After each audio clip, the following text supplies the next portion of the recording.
gathered this morning to connect with each other, with nature, and with our humanist values.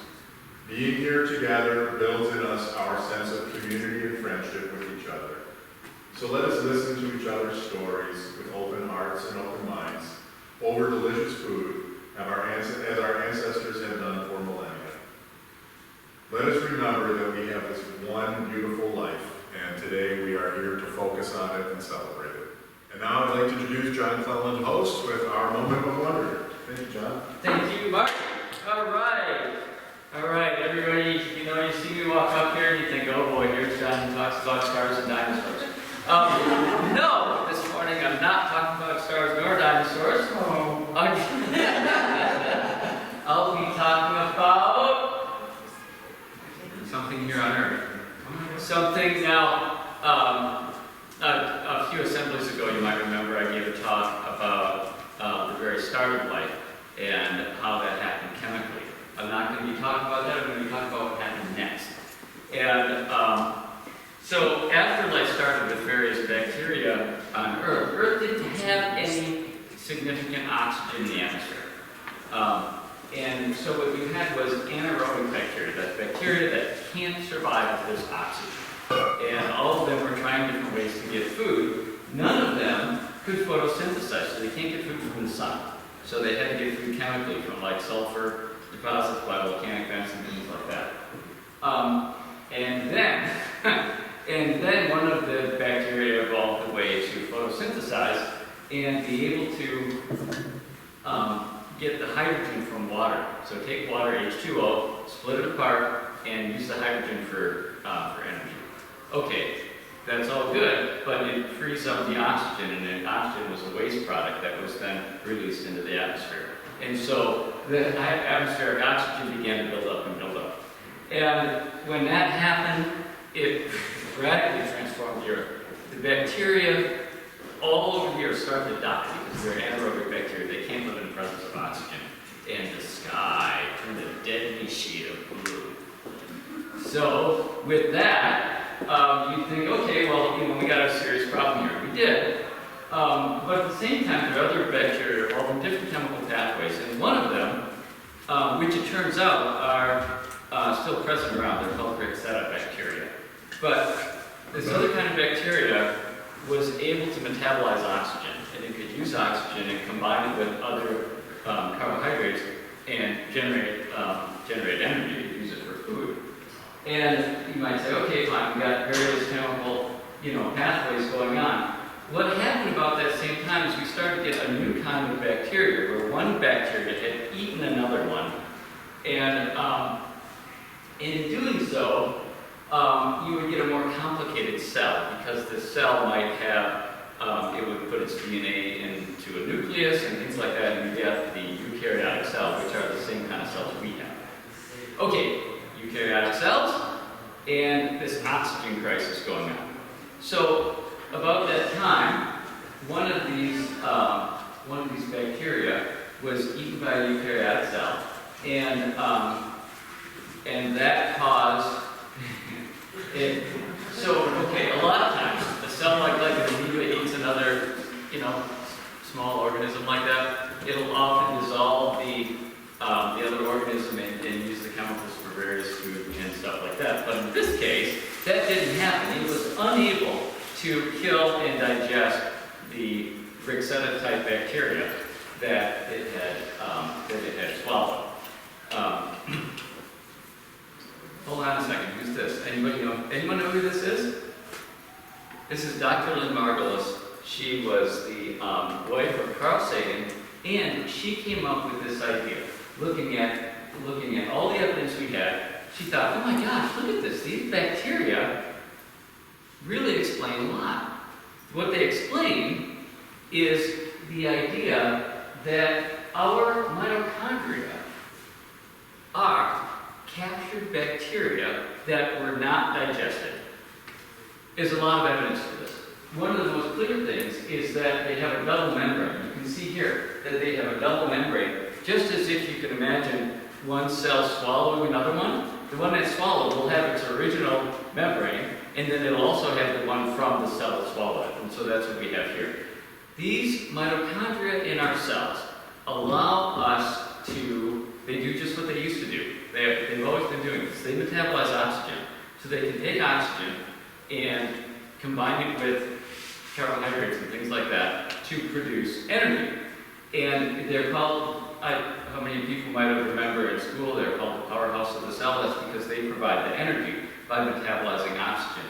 And when our ancestor cells captured them, then those cells were able to metabolize oxygen and survive in an oxygen atmosphere. And this is why we can survive in an oxygen atmosphere.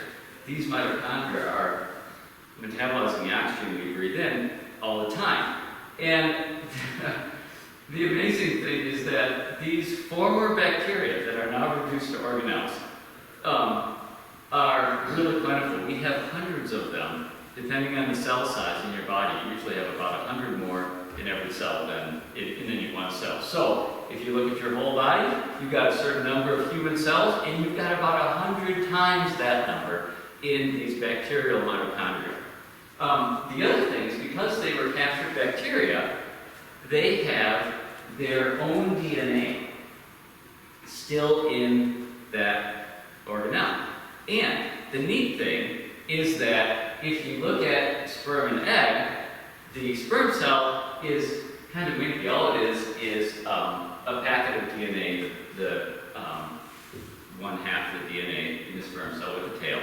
And it has, if you look in the egg cell, it has mitochondria in it. It has a lot of mitochondria in it. So what that means is that if you think about this, it means you only inherit mitochondria and therefore the mitochondrial DNA from your mom, because you don't get any from dad. And mutations have happened over time that allow us to differentiate very slightly between these different types of mitochondria based on their DNA. And that means that you can trace your maternal lineage by getting the DNA tested in the mitochondria and be able to trace that back. So we're going to go through this next one kind of quickly. We all know that we have 2 parents and 4 grandparents, and that means we have 8 great-grandparents, and if you keep going back, you can see these numbers get really big, really fast.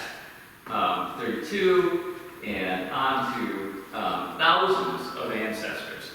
However, with all these ancestors contributing to our DNA in our nucleus of our cells, they don't all contribute to the mitochondrial DNA, because if you remember, you only get that from your mom. So, if you take a look at that from your mom, go ahead. It's only from the maternal, it's only from the maternal lineage, and so as we go through time, you can trace out these maternal lineages and looking at mitochondrial DNA. And that allows us to trace out exactly where people migrated from over time. Go ahead. One more. Yep, there you go. Oh, no, come back. There you go, thank you. Yep. These are the mitochondrial haplogroup letters, and this is where they started with the L haplogroups in Africa. Out through the different times, we can look at the number of mutations on these and give them approximate dates. It's really, really neat to see this. By the way, I am K right here, which is the same mitochondrial haplogroup as Otzi, that guy who was found frozen in the Alps ice. That's our moment of wonder. We all carry with us hundreds upon hundreds, well, millions of mitochondria, like 100 per cell, per human cell, in our bodies, allowing us to metabolize oxygen every day. This legacy of when those bacteria were captured so many billions of years ago. So with that, we will go on. Oh, the address. I have the address. So with that, a lot of us listen to NPR. I listen to NPR, great station, all kinds of good information. And the neat thing about NPR is that they have a lot of freedom for their programming because they're supported by donors. And a lot of us donate, I know I do. And we have an opportunity in Sunday Assembly to bundle our donations. So let me explain what that does. We give the exact same amount that we would normally give, but if we give it through Sunday Assembly in one group, then we can tell them this whole amount is from this one sponsor, Sunday Assembly, and that means that they will announce on the radio a few times, you know, your program today is funded by Sunday Assembly, and have this short little thing that will help people learn about us. Now, I don't know about you, but I'm really, really glad to have found this community. Month after month, it's such a wonderful thing to come here, see people that I know, talk with people that I know, and share the joy of this life we have together. I'm lucky, and all of us here are lucky, in that we found out about it. But there's a lot of people that haven't. And I know that I would hope that if I didn't know about it, that someone would tell me. This is one way that we can get the word out. So if you are going to donate to NPR and want to be a part of this bundle, or even a small amount, if you want to help out, just let one of the leaders know. You just take your check, you can bring it next time, if you have your checkbook, you can do it this time. You write it to WDET just like you normally would. But we collect them all and then we deliver them all at once. So it's NPR bundling, and works really well. I've done it a number of times in the past, and it can be very helpful. So with that, yeah, JD. So would there then only be one tote book, one tote bag, the entire group? I'm sorry, what? Would we each get our own tote bag, or is this one for the whole group? Yo, you would, I never really looked into that. You probably, You have a collection of them. right. I'll give you my portion. I haven't looked into that. I would think that we would probably still get, I'm sure we'll still get a tote bag. It's a We really can still big get a tote bag and I can give it to you. So there we go. Yep. So with that, we'll move on to our main talk, Myth, Humanism, and the Power of Fairy Tales, offered to us today by Victoria Edwards. She has a lot of background on this. She has a master's degree in library and informational science, and her undergraduate thesis was specifically on fairy tales. So with that, Victoria.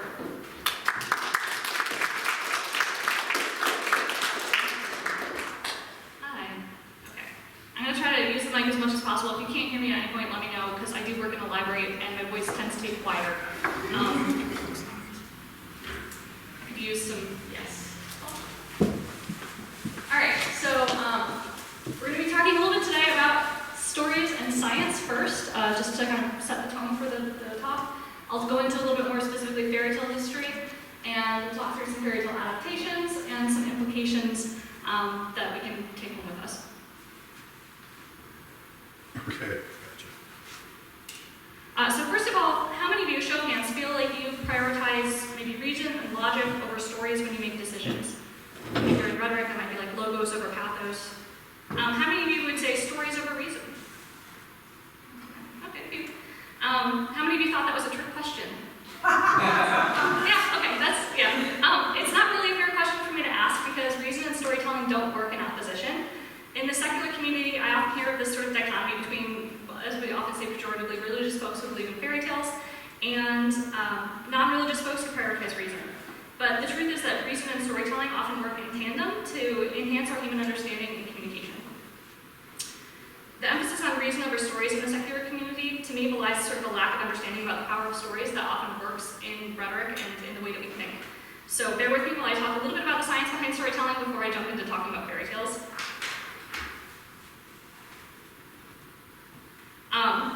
First of all, storytelling is ancient. Narrative appear to emerge in human prehistory. The oldest known written narrative is about 5,000 years old, that's the Epic of Gilgamesh. But scholars suggest that oral storytelling traditions far predate written text, which makes sense. We think that humans were capable of speech before producing artifacts like cave paintings and Venus figurines, so storytelling is believed to be at least as ancient as these representational arts. And regardless of whether they were all literate, all cultures, past and present, practice storytelling. So storytelling is universal, as they often do. As the University of Oregon anthropologist Michelle Scalise-Sugiyama put it, quote, narrative is ultimately a product of the mind, which in turn is the product of a long history of evolution by natural selection. Studies of Western children indicate that the ability to tell stories emerges spontaneously between about 2.5 and 3 years old, which kind of blows my mind. And children as young as 30 months can distinguish between narrative and non-narrative uses of language. So this is sort of built into us. Information gathering, what's the purpose of storytelling, I guess? So information gathering is thought to be a big reason for the evolutionary development of storytelling, particularly as environments changed and necessitated different hunting and gathering practices. Storytelling is thought to have played a critical role in the development of human reasoning, and stories are essentially for human sense-making, and making stories can often revolve around problem solving as well. Stories can also demonstrate the consequence of a variety of actions, including breaking from social norms or communities' morals. So evolutionary psychologists believe that stories that we hold dear are shaped by our prehistoric preoccupations a lot of times. As humans formed larger societies, storytelling became a way that we teach cooperation and social norms. There was actually a study in 2017, there's like a Nature Communications article that came out about this, where researchers found that among 18 groups of hunter-gatherers in the Philippines, nearly 80% of their tales concerned moral decision-making and social dilemmas, as opposed to like nature. And this appeared to translate into their behavior as well. So groups that invested more in this type of storytelling proved to be more cooperative when they were set a bunch of experimental tasks. And that's exactly what evolutionary theory would suggest around storytelling as well. We also know that stories are important in both relaying and processing emotion. Brain scans show that reading or hearing stories activates areas of the cortex that are known to be involved in social and emotional processing. And the more that people read fiction, often we'll see the easier it can be to empathize. There's quite a few studies on that subject too, though they're a little contentious. Importantly, emotions aren't the opposite of reason, but they're an integral part of it. We can't separate ourselves from our emotion. I think it's really dangerous when we have this rhetoric that we can, because it's just not something that we can really cut out of the way that we think oftentimes. Emotional engagement enhances our understanding and our retention of logic, actually, by making it more personal. So why tell stories? What's the reason behind that? The first reason is as part of an exchange. So oral storytelling, you're less likely to hear stories if somebody if you're not telling them to. It's sort of an exchange, it's a gift, and you have to kind of participate in order to get that gift too. Also, people die, they always have. And oral storytelling can be a critical way to communicate information that might one day be useful again for future generations. So sometimes this is even like baked into a community's rituals, where they'll have like sort of a story that's passed down through some sort of a ritual that communicates information about, like, for example, what foods you might eat during a drought, as we found in one case, and stuff like that. Lastly, and I think most interestingly, stories give the narrator control over the story and what one does based on it. So in a skilled person, stories can be a way to achieve power and bend listeners to your will to see what you want to see happen in the world. Okay, so now that we've addressed that, we can move into talking a little more about some practical applications. I want to talk about fairy tales specifically, because that's my area of study, but fairy tales emerge from folklore tradition. Are you guys kind of familiar with the term folklore? I'll do a little definition. Folklore is this broader category of stories, like myths, legends, songs, jokes, etc., that emerge from an oral tradition. A folklore scholar once described folklore to me as anything that people do around a campfire, and I love that definition. It holds true. Fairy tales are more like a subgenre of folklore, so usually they can include magical elements, supernatural creatures, royalty, and mythic quests, or just a selection of those things. Not all folk tales are fairy tales. And there are also literary fairy tales, which originate in print and they just kind of borrow some elements from the folkloric and oral tradition. I primarily studied literary fairy tales. I'm not a folklorist, and my focus in undergrad was on the Victorian period, so there's a preponderance of fairy tales that emerged during that period of time, literary fairy tales in particular. And it's also when this modern conception of childhood, the Western conception of childhood that we have today sort of emerged. So it's an interesting area to study for that. But a lot of the tales that I studied aren't tales that you're going to be very familiar with. So today I'm just going to give you some clip notes on some more recognizable stories, some of their traditions, both oral and literary, and what humanist lessons we might be able to learn from their telling. I'll note that I'm going to focus largely on the Western fairy tale tradition today because it's more widely known to this audience. But folklore is universal, and there's plenty of material to study around the world. I do have a selection of texts, and I'll try to mention a few texts that emerge from other cultures outside of the Western tradition as well. So first, I want to talk about Little Red Riding Hood. Most of the fairy tales that we know today come from picture books that we read growing up or Disney movies, but Little Red doesn't have a Disney movie yet. So it's a great tale to start with because I think we can really get into the difference between two of the biggest names in fairy tale studies and in literary fairy tales, and we can kind of follow the tale's path to today. I'm also going to feature in each of these slides some favorite illustrations that I just personally like, so you can enjoy those as we go. Little Red Riding Hood, the first literary adaptation of it was published by Charles Perrault. I don't know if you've heard that name. He's also the author of the Mother Goose nursery rhymes. In 1697, he published Little Red Riding Hood. The tales that he wrote often originated in folklore, but he was writing them to amuse the aristocracy. Fairy tales were all the rage in aristocratic salons in France. It's part of the Précieuse movement, which also included a lot of lively discussions. They do a lot of word games and wordplay, and there were often educated women in these circles as well, even at that time. Perrault's tales all explicitly end in a moral, and some of his tales were clearly, and the morals in particular, were witty remarks to an aristocratic audience. So we know a lot of folklore emerges from the lower classes oftentimes, and it's passed down, but then a lot of the literary tales we'll see are written down by more educated people. So they make some changes to the stories that we know. To know that this is the movement that, sort of footnote, that inspired the later tale, La Belle et la Bête, by Madame de Villeneuve. Does anyone know the translation? Throw it out there, guys. Yeah, I know Sarah would know. Yes, that's Beauty and the Beast, which emerged as a literary fairy tale. It was an original tale when it was first recorded, so that doesn't really come from much of an oral tradition. Move on. So in Perrault's version of Little Red Riding Hood, the story ends when our heroine is eaten by the wolf. The curtain falls, there's no miraculous savior, she's just gone. And Perrault, like I said, he includes a moral at the end. So the moral of this story is, quote, "From this story one learns that children, especially young girls, pretty, well-bred, and genteel, are wrong to listen to just anyone, and it's not at all strange if a wolf ends up eating them.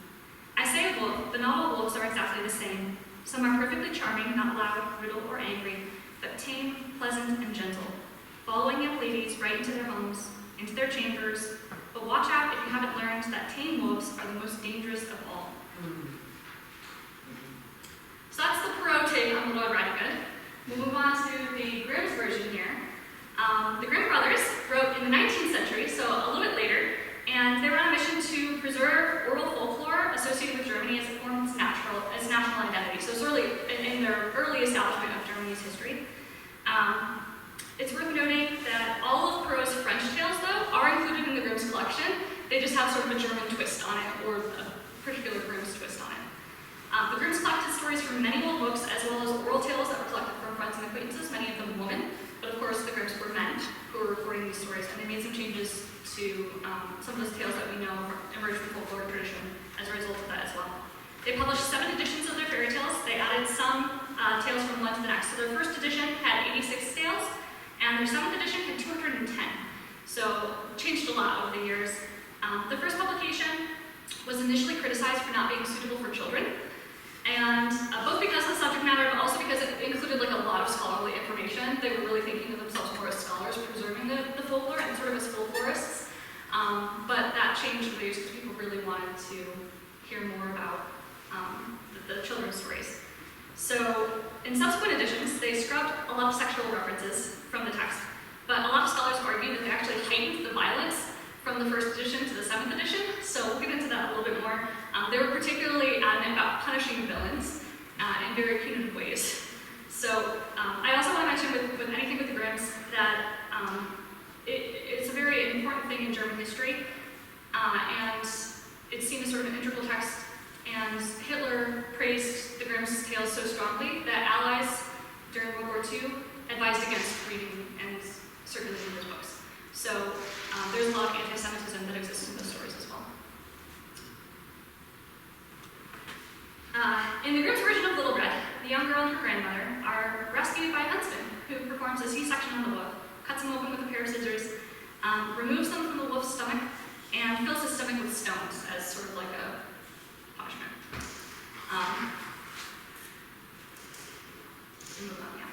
A common belief among folklorists was that this story emerged in the Middle Ages as a cautionary tale about warning children of the dangers of the forest. This wolf, with his predatory nature, is often seen as a metaphor for sexually seductive young men, which really comes through in Thoreau's version of the story. What's notable in both versions is the girl's inability to remove herself from the situation. Early versions of her story, told orally, show a heroine who doesn't need to rely on hunters to escape and find a way home. But as soon as these stories are reported by men, that tale is very explicitly turned into something where she needs additional outside help or she becomes a victim. The story is also pretty closely associated with her coming of age.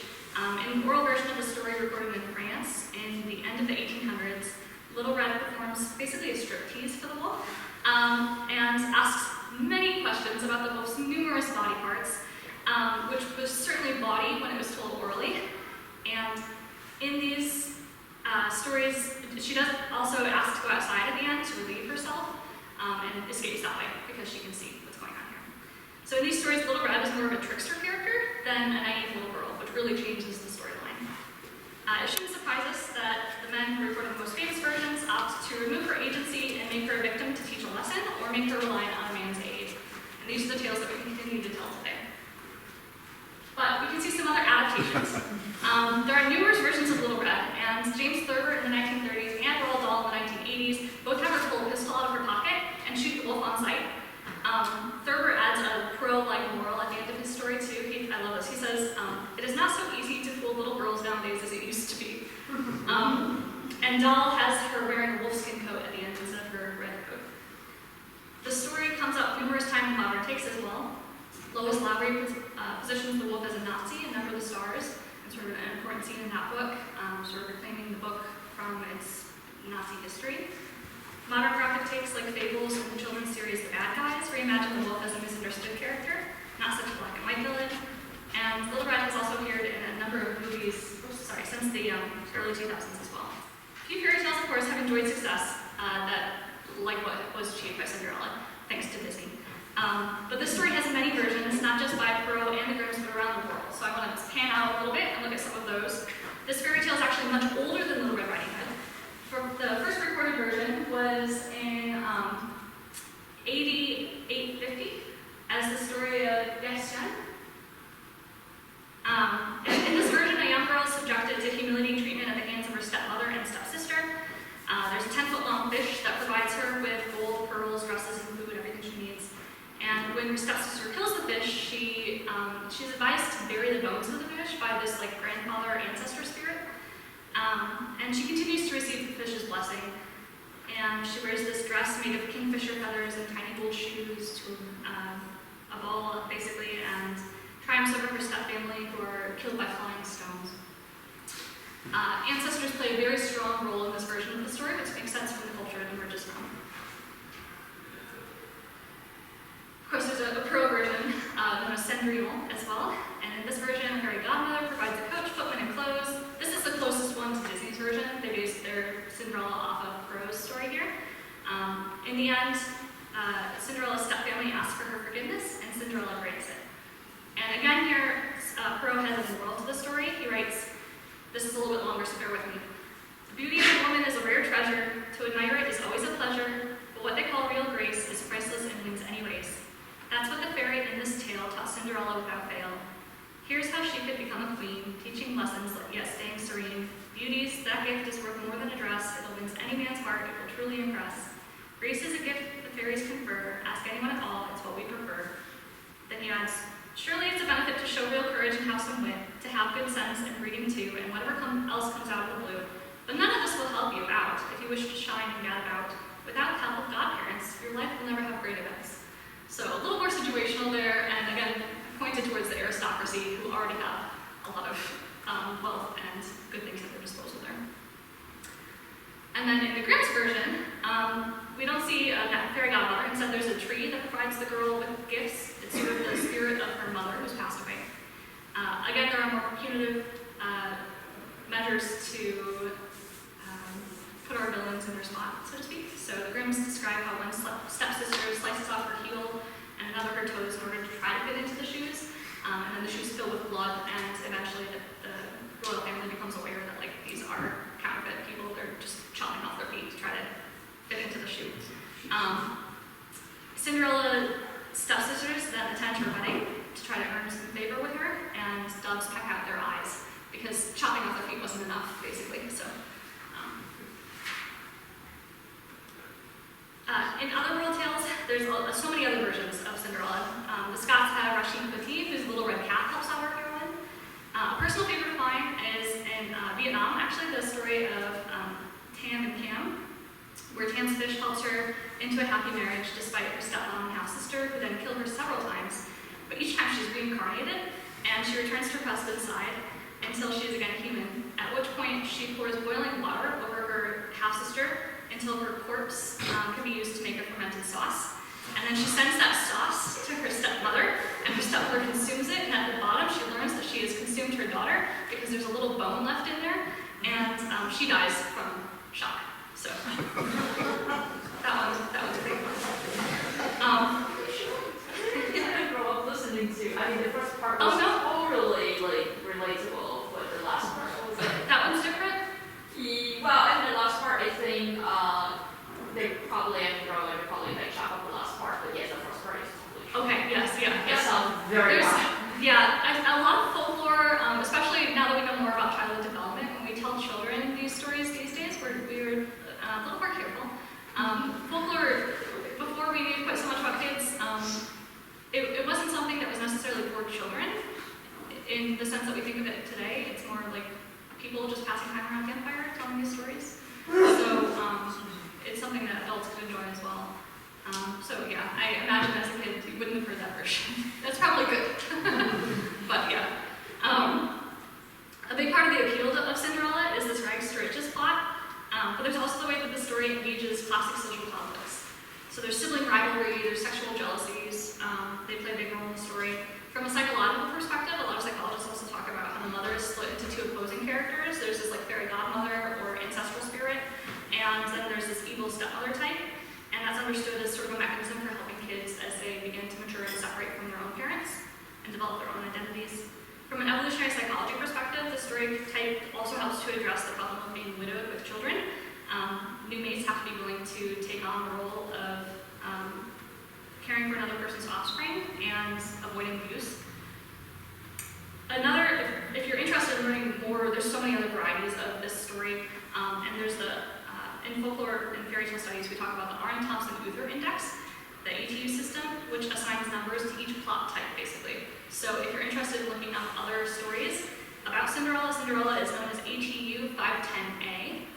As you might guess, there's also an ATU 510B, and that's also a story that is written by Perrault and the Grimms. It's known by a lot of names. Donkey Skin, Cat Skin, and Thousand Furs are the most common. Does it sound familiar to anyone? Oh, okay. So yeah, it's not something that's talked about so much anymore, because the heroine in these tales begins as a princess whose father much loved her late mother, and eventually begins to turn his gaze on his daughter as she matures. So it's an incest version of Cinderella. She has no love from her mother in Cinderella, but Donkey Skin has far too much love from her father, and so it's a bit of a twist on that. To escape incestuous marriage in this version, she uses a fur hide or sometimes like a magical cloak to run away into another kingdom, where she works as a servant, cooking delicious meals oftentimes. She does appear at a few balls as like a mystery woman. She'll bring out one of these old dresses or a dress that was magically conferred to her, and she'll catch the eye of the kingdom's prince that way.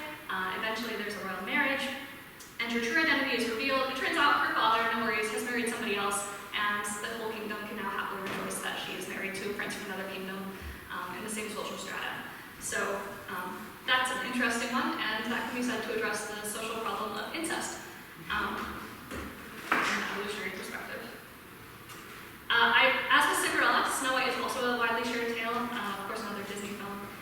She falls victim to a poisoned apple in Disney's version. That's based on the Grimm's fairy tale.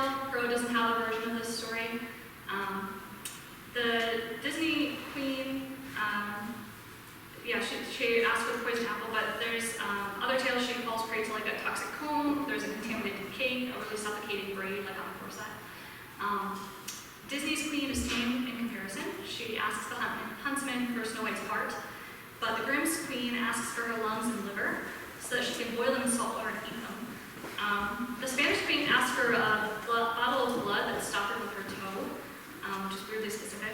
And instead of Italy, they want the girl's intestines and blood-soaked shirt as a sign of her mortality. So, in many versions, the queen of the story is actually the girl's biological mother. The Grimms constantly turn villainous mothers into stepmothers in order to preserve the sanctity of motherhood. So that was one of those edits that they often made in their fairy tales, in the tales that we know today. But in many versions, historically, it was her mom, her biological mom, who was jealous of her. One of the joys I find in fairy tales and fantasy is exploring subversive ideas. My focus in undergrad was on the intersections actually between disability studies and fairy tales. And in literature, we often talk, I don't know if you've heard of like the world of the town versus the world of the forest. This is sort of a Shakespearean understanding of things too. Comes up a lot in his plays. But basically, once a character enters the forest, from the town, the world as we know it is upside down. Everything is flipped over on its head. Anything can happen, really. It's a magical space, and this comes up a lot in fairy tales as well.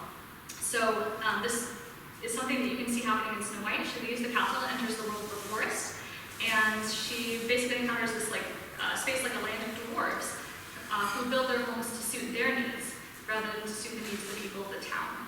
And in this context, disability of a short stature is not necessarily disabling because everything is built to fit them. So unless they were to go out into the world of the town, this is the world that's built for them. Here in Disney's version even, we can see Snow White has to lay across several of the dwarves' beds in order to sleep. There's not really one that fits her size. We see a lot of fairy tales, this sort of like social model of disability theory, as we see in disability theory playing out, where the idea that many disabilities are only disabling because of the environment in which they exist.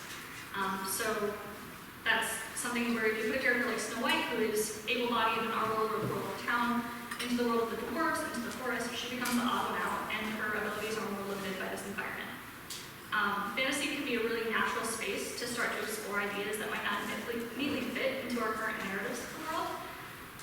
But we really need to be sure that we're not regulating people who might exist in the forest in these stories into the margins of our society today. So dwarfism especially is something that continues to exist in the margins, and that's something we'll get into a little bit later, but that's always something that we want to keep in mind when we're talking about fantasy and fairy tale studies too. There's one name that I haven't mentioned yet, and that's Hans Christian Andersen, who you might be familiar with in fairy tales as well, another male author. He was a little bit later, and he wrote original fairy tales in the late 1800s. So Andersen's tales were based on some elements of folklore, but he wasn't recording them in the same way that the Grimms and Thoreau were, where he was kind of taking the story that was already being told and passed down. He was writing original tales. They were very unique to plots that he would develop on his own. His tales had very strong Christian messages, and they included a strong sense of charity to impoverished classes and a very healthy dislike of the wealthy aristocrats. So some different themes come through in his tales than you might see in Thoreau, for example. You likely know a lot of his tales already. There's the ugly duckling, which he said that he wrote about himself, the steadfast tin soldier, the emperor's new clothes, the snow queen, the princess and the pea, the red shoes, little match more lovely, and of course, Little Mermaid. Little Mermaid has been eclipsed now by Disney's version, so I just want to touch a little bit on the Andersen version of Little Mermaid, just because I think it's kind of fun. Andersen's tales were often marked with a lot of our heroes' suffering, because suffering is key for spiritual superiority in Christian literature at that time. And his tales have very heavy 19th century Christian morals as well. Even as he and his characters clearly enjoyed worldly pleasures. So, as in Disney's version, in The Little Mermaid, the mermaid sacrifices her voice for a chance to be with the prince and also to explore the land domain that she's always longed to be a part of. But there are some key differences. Andersen's heroine must marry the prince in order to have a mortal soul. There's this whole world building element that Disney kind of scrubs out. If the prince marries another woman, she's told her heart will break and she'll become sea foam at the end of the story. Also, when she transitions to on lands, to walking on lands, every step is painful enough to make her feet bleed. So that adds to the suffering level of our mermaid here. She also cross-dresses, which Disney doesn't really have her do. And the prince does eventually recognize her as the creature who saved him from the ocean, even without her voice, but he sees her as more of a friend. And ultimately he marries a beautiful woman from other lands instead, just get what he has arranged for him. So her sisters do try to save her. They offer her a knife at the end of the story. And she's supposed to kill the prince with that knife in order to be turned back into a mermaid and allowed to live longer. She does visit the prince's bedchamber after he's just been married. He's laying there with his lovely bride, and she sees their love for each other, and she can't bring herself to do it. So she throws the knife into the waves, and then she jumps in after it, and she turns into sea foam. But her soul, we're told, does rise to follow the daughters of the sky, because there's a sort of resurrection, and she's in this basically purgatory, as we think of it now. So you can see this image, she's kind of like emerging out of the sea into these other women who are all stuck in the sky in this purgatory. And then we're told a moral at the very ending that for each child who is good, a year is taken away from their purgatory, and for each naughty child that they encounter as they're floating through the air, a day is added to their purgatory. So, of course, a little moralistic element there at the end, too. So, why does this matter? I think of fairy tales oftentimes as like timeless, a product of their times, and a force that shapes times. The stories that we tell and retell have power. We need to be conscious of what stories we continue to choose to tell, and how we twist and retell those stories over time. This is something that I think about often in Disney's current live-action remakes of a lot of their animated fairy tales. So I don't know, has anyone heard about some of the drama with the new Snow White movie that they have? Basically, rather than engaging in a nuanced discussion of what positive little people representation could look like in their film, their forthcoming Snow White movie has announced that the set and dwarves will all be CGI. And their response basically to concerns about possible ableism is to remove the disability from the film altogether. This could have been a great opportunity for them to demonstrate how much a home designed for the seven dwarves might have actually looked, and forcing their lead actors from the town basically to bend over for much of the film would have been really interesting to see.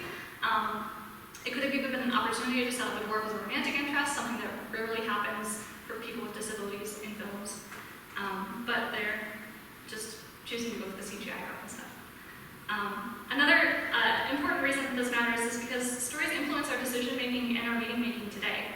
And we're fools if we don't recognize and think about the impact that they have on our lives. It's really difficult to follow those threads to childhood and think like, oh, I think this now because I heard this back then. But I encourage you to try to do that occasionally. It's a really good critical thinking practice to get into. And lastly, the devaluation of the humanities in neoliberal America is obvious. The humanities decline is very relative to other fields like STEM, business, and healthcare, which are all expanding. And resources for humanities departments across academia are also shrinking, with some slashing programs altogether.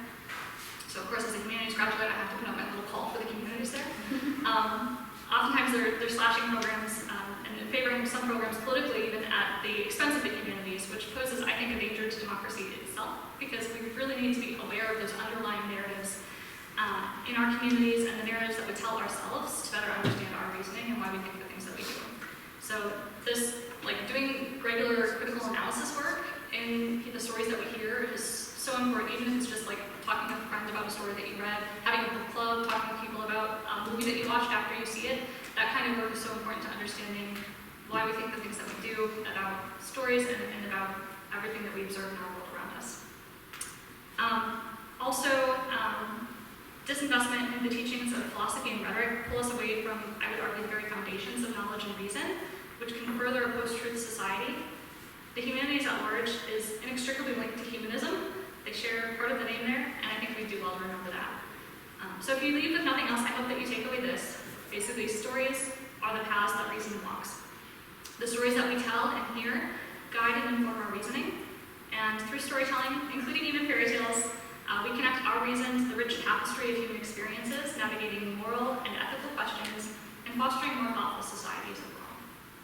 So, I did also I wanted to give some time to the sources that I included here. A few sources on fairy tale, or on evolutionary psychology and narrative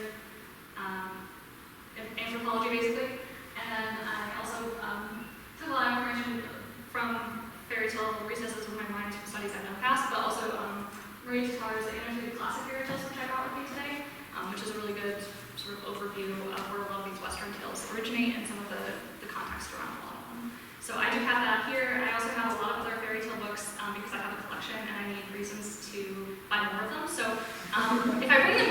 can justify buying more in the future because I'm doing things like this.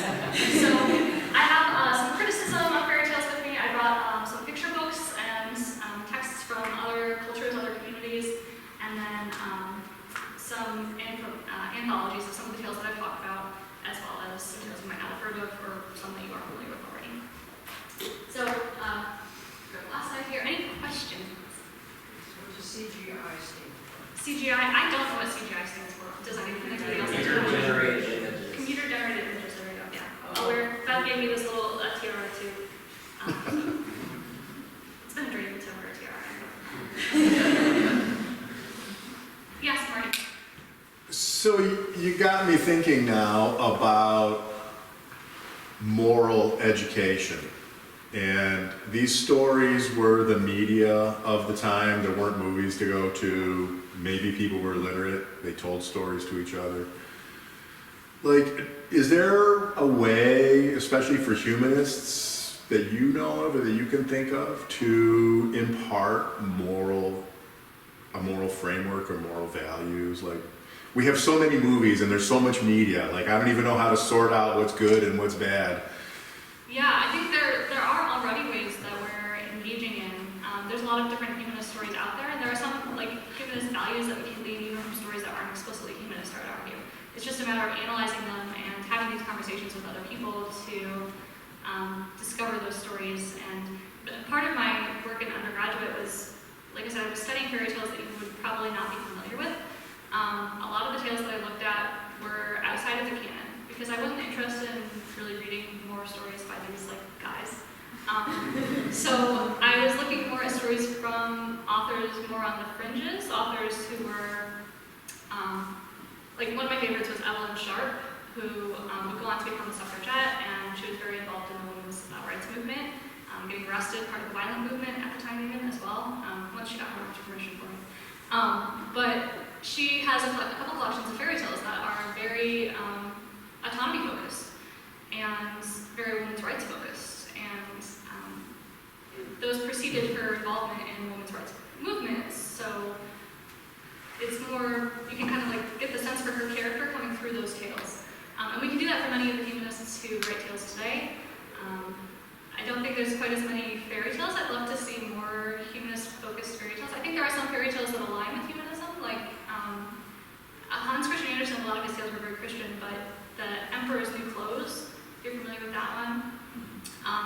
Basically, there's a hoity-toity aristocrat who was trying on these clothes that were given to him by a tailor. There's no clothes. He's walking around stark naked. But he's like so proud of these new clothes, and he's telling everybody, look at my new clothes, they're so fashionable. And there's this little boy at the end of it who's like, you aren't wearing anything. And that's a demonstration of critical thinking and going against a lot of groupthink and blind authority that I think aligns really well with humanism too. I think Adventure Time is a good example, the TV series. Yes, I haven't watched Adventure Time, but I have heard, I've got quite a few friends who are into that one too. There are a lot of like, because that one's a quest, sort of a quest-based story too, right? Well, every episode is a different quest. There's a lot of morality stuff in there and like psychology. Yeah. Yeah, I mean, these are conversations that you guys can have at your tables afterwards too, and talk through what stories you feel like are perpetuating some humanist understandings and values too. Other questions? Yeah. I do have a question. I know I'm old, but I didn't remember the red rabbit or the red rabbit got eaten. Is that like misunderstanding that or? No. So there's several versions of the tale, and the most common one I think now is probably the Grimm's version, where she's eaten, but then there's a huntsman who cuts the whip open and saves her. And the worms are pretty grim. they are pretty grim. The pro version of the tale, where she's just like eaten and is assumed to be dead, that's not a version that I ever heard growing up. So that speaks to the stories that we choose to retell over time, the ones that are more interesting to us. Often are the ones with the happily ever after. I think we associate fairy tales a lot with the happily ever after now, but that was not so for many fairy tales, as you can see. And then there are some fairy tales that have happily ever afters that maybe shouldn't. One of my favorites is Sleeping Beauty. One of the early versions of Sleeping Beauty was a version of that story was by Giovanni Basile in the 1300s in Italy. I think it was called Sun, Moon, and Talia. And in that version, basically, Sleeping Beauty, Talia, I think is her name, she is asleep in a tower, as we'd expect. And the king, actually, when they bring land, comes upon her and is so overcome by his feelings for her that he rapes her. And she still doesn't wake up. She only wakes up because she gives birth to twins while she's asleep. And those twins find the needle that had pierced her, and they think that they're suckling to produce milk, and instead they pull the needle out of her finger, and so the magical curse is gone, and she wakes up, and she has twins now. And she goes off and she finds the father, who was actually married to another woman at the time, because of course he was. And they get married, and there's a whole other cannibalism plot and stuff, but eventually he doesn't have to after. And that's like, yeah. One was the rapist kid is a Jew. No, he doesn't. In that one, he marries the woman that something happens to his existing wife, he marries the woman that he has children with, and yep. So, some stories should maybe just die, and others we can. Yeah. Thanks, Victoria, for a really great presentation. I definitely learned a lot today. I do have a question not only applicable to you, but also like to everyone else, and we can discuss in the table too. That saying for parents who have kids, at what point, and also what approach you would have at some point when you would let them know that the world is also filling with, a lot of like different versions of the story, because growing up we want to shield them from a lot of violence, a lot of, extra information by giving them really joy-friendly version. But at some point, we also need to prepare them for the real world, whether this is not as pretty as it sounds. And also, for example, when kids finally get 18 and get kicked out of the house and start going to college and realize, oh, we have, credit cards, we have all kind of, like information out there that at what point and how you guys think is a good way that we would want to sit our kids down and say, hey, sorry, Santa's not exist. But, for many, many years, we'll just always get them so excited for Christmas and gift and stuff. And I think it's very important to tell the kids the truth, but at what boundary is it, the full truth about fairy tales? Because things that I've told for many, many years, and as I started growing up, become like a teenager, and I realized, oh, my parents are not telling me everything, so I go back and talk to them and say, well, I can't really tell you about this and this, but I feel a little bit cheated on when I find out through my friends that Santa is not exist. But my friends also told me that their parents told them to destroy their Christmas last year. So what do you guys think? And feel free to shout if you like, but you start first. I think it's a difficult question to answer because every kid's going to be different. And in library science, we often say, like, we don't work in loco parentis. Like, we're not, like, that's some decisions only a parent can make. And that's knowing their child and knowing their child's development.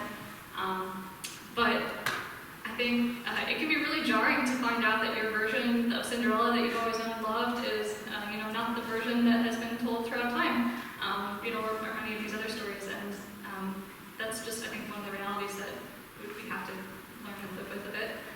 Some kids have like a deep fascination with mortality, and some of these, the sort of grotesque tales might appeal to them more. You can see as you look through some of the children's books up here, they all have like varying levels of through which they address that. Some of them are written very much the way that you would have heard the original story told, and others are modified heavily to sort of give that happily ever after feeling, which is also like an evolutionary thing. We love hearing happily ever after. That releases like some, I think, serotonin, and there's a lot of studies on that too if you get into like the psychology perspective of reading. But yeah, I can't answer that question in full, but I'm sure there's some grounds for some good discussion as well. Any other questions? Yes, Silly. I won't do you on the spot for too much, but what's at least one of the more niche stories that you wish was more commonplace? My favorite one for my thesis work, like I said, I love studying the fairy tales of Evelyn Sharp, because she's not a very well-known name, and she didn't really try to be, but she was really cool, and kind of ahead of her times. And she wrote one called The Little Princess and the Poet.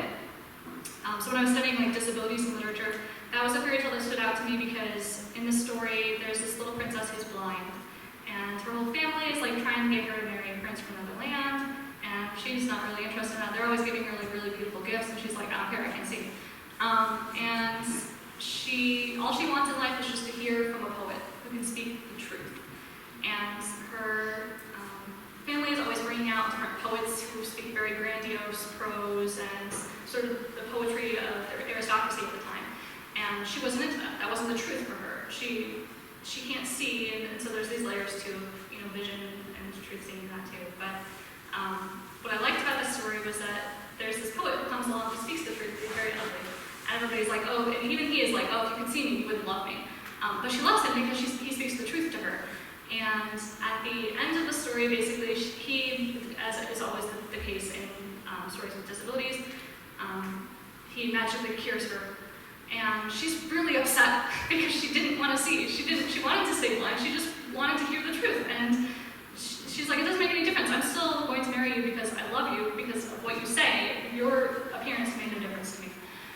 So I think her tales are really interesting, and she's never been republished since the first edition, basically, that came out of her works. So I'd love to see a new edition of that come out and do some new illustrations as well. But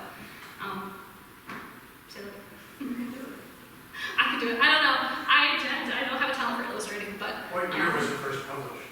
that one came out in, most of the tales I studied were in the late 1800s. Evelyn Sharps wrote in the very late 1800s and early 1900s. She was more active in the 20th century suffragette movement. So I don't know when the tale itself was published, but she was a British author as well. She was more active in those communities.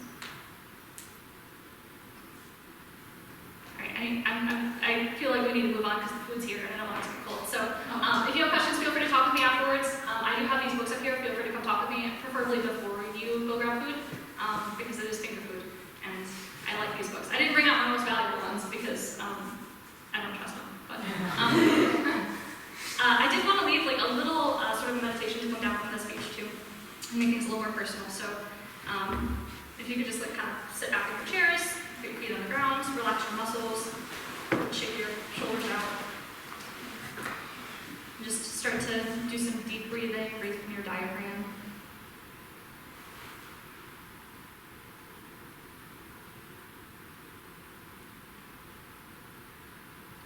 And as you breathe, I want you to think about a classic fairy tale or another old story that you loved as a child.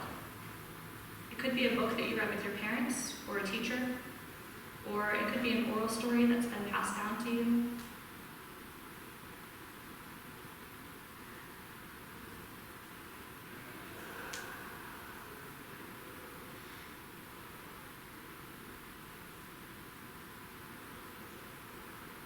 I want you to remember who might have first shared that story with you, and some of the smells, sounds, and touches of your childhood around you, like the feeling of the carpet beneath you, and hearing their voice tell the story.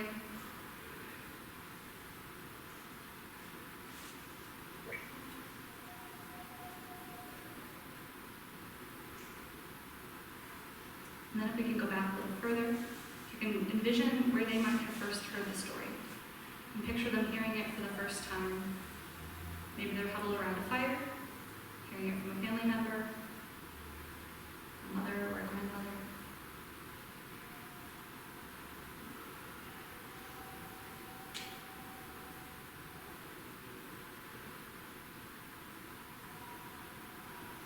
And then if we zoom out a bit, we can kind of picture the long line of storytellers that have passed down this story in order for it to get to you today.